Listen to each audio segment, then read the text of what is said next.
एक मध्यम वर्गीय परिवार के एक लड़के ने 10वीं की परीक्षा में 90% अंक प्राप्त किए। पिता ने मार्कशीट देखकर खुशी खुशी अपनी बीवी से कहा कि बना लीजिए मीठा दलिया। स्कूल की परीक्षा में आपके लाडले को 90% अंक मिले हैं। माँ किचन से दौड़ती हुई आई और खुशी खुशी बोली, मुझे भी दिखाइए, मुझे भी मेरे लाल का रिजल्ट देखना है।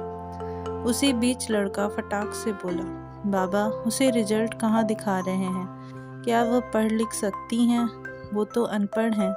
अश्रुपूर्ण भरी आंखों को पल्लू से पोंछती हुई माँ दलिया बनाने चली गई। ये सब पिता ने देखा और कहा, हाँ बेटा, तूने बिल्कुल सही कहा।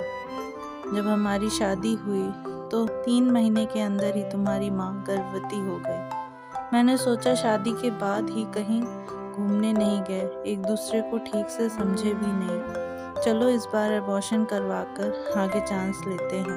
लेकिन तुम्हारी माँ ने जोर देकर कहा, नहीं, घूमना फिरना और आपस में समझना यह सब कुछ बाद में। फिर तेरा जन्म हुआ।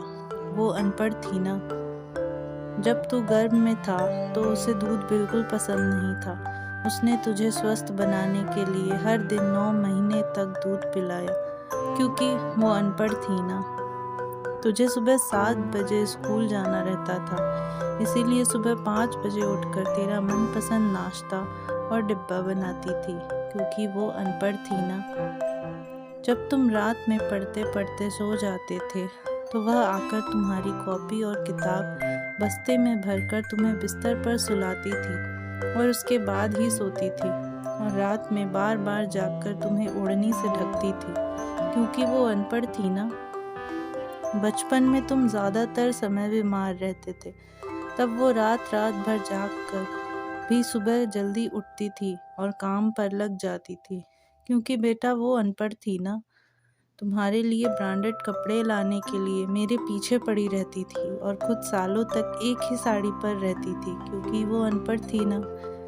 ये सब सुनकर लड़का रोते रोते अपनी माँ से लिपट कर बोलता है, माँ, मुझे तो कागज पर 90% अंक मिले हैं, लेकिन आप मेरे जीवन को 100% बनाने वाली पहले शिक्षक हो। माँ, मैं आज भी अशिक्षित हूँ और आपके पास PhD के ऊपर भी उच्च डिग्री है, क्योंकि आज मैं अपनी माँ के अंदर छुपे हुए डॉक्टर, शिक्षक, वकील, ड्रेस डिज़ाइनर, बेस्ट कुक, इन सभी के दर्शन कर लिए।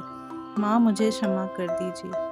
बेटा, जो आपकी नज़र में पढ़े लिखे लोग हैं ना, वो सब पहले अपना स्वार्थ और मतलब देखते हैं, लेकिन आपकी माँ ने आज तक कभी नहीं देखा, क्योंकि अनपढ़ है ना वो खाना बनाकर और हमें परोस कर कभी कभी खुद खाना ही भूल जाती है। इसीलिए मैं गर्व से कहता हूँ, तुम्हारी माँ अनपढ़ है। दोस्तों, मेरी ये वीडियो पसंद आए तो मेरे चैनल को लाइक, शेयर और सब्सक्राइब करना ना भूलें। धन्यवाद।